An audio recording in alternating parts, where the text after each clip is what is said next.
I really love the drama in this episode. It was well placed, and the way they developed it was so much better than the actual cliche melodrama we've had in this series so far.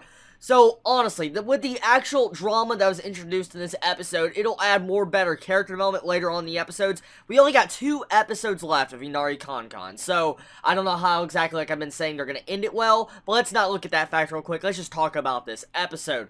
So, for one thing, what we find out this episode with the drama aspect is that every time Inari uses her powers, transforms, especially when she transformed into Uka, a god, a being like a god, she pretty much is sucking the power out of Uka, and Uka is slowly fading away. Now, when we think of fading away, that means she's going to disappear and die, like, no existence whatsoever. So right there, that's a major freaking, like, bad fact going on right there, and, you know, poor Inari doesn't even know what she's doing to Uka. She thinks she's just having fun, using her divine power to be able to, I guess, have fun, and do things right for Uka and other people. So, I can understand Inari's situation, but let's talk about that for a second. Okay, so, Uka reveals this episode that she knows how to get her power back. She knows how to get her divine power back. The only way to get her power back is pretty much convincing either Inari to offer up her power back to Uka, or Inari's going to have to go through some major character development to accept for who she is and live with not being able to use a power to be someone else. So right there, that pretty much concretes the fact of major character development for Inari. She's going to have to accept for who she is. Now, with this entire aspect, I think that is really freaking crazy, because the reason why Uka does not want her power back,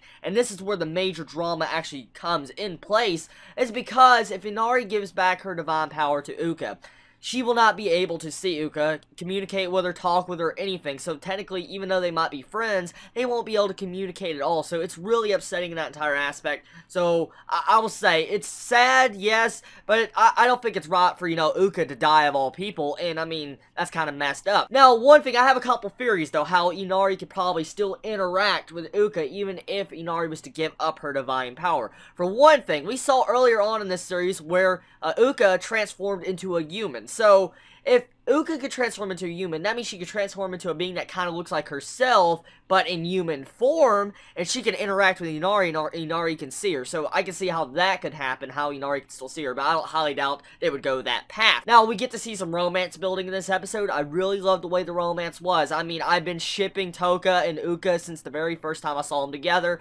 and that freaking hug scene made me just so freaking happy. I was like, yes! And it was adorable. I love the animation in that section. It was really just nice, lighthearted feeling of romance I love to see in these type of anime.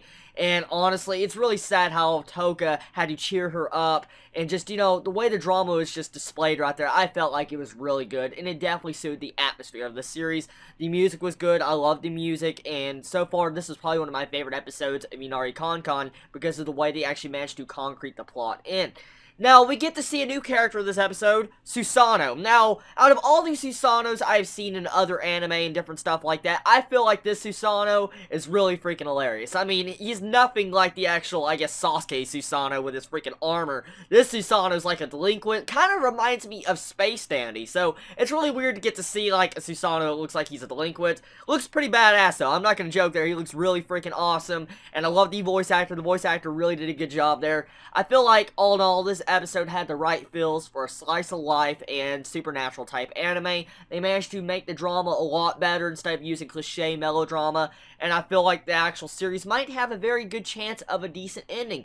Even if it doesn't, let's say, have a good, conclusive ending, they might leave it at a cliffhanger for an actual Season 2. I think this series, honestly, has probably a good chance for a Season 2. I mean, it really is reminding me so much of Kami-sama Hajime Shite. If you've ever seen that series, that's exactly what this series reminds me of because of the way the progression is going with it. I really love Inari Konkon. Not my favorite of the season, yes, but it definitely is a series I do look forward to each week, and I enjoy getting to see the development of the actual, just, you know, romance with slice of life. Tell me your feelings on this anime. Did you enjoy it? What do you think about the drama that was introduced this episode? What was your favorite moment? What do you think about Toka and Uka actually getting together? That hug scene? Tell me what's your favorite moment. Everybody, yo, wonderful day or night, wherever you live. Please stay safe. Chibi out.